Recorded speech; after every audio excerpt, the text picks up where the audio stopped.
nazywał? To nie Alicja, to Kinga.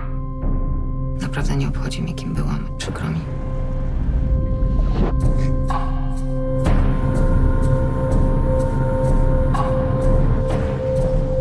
Dlaczego nas zostawiłaś?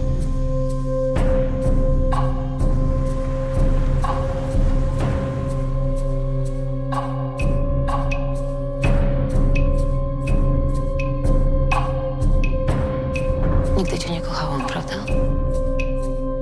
A teraz mnie kochasz? Dlaczego mnie nie szukałeś?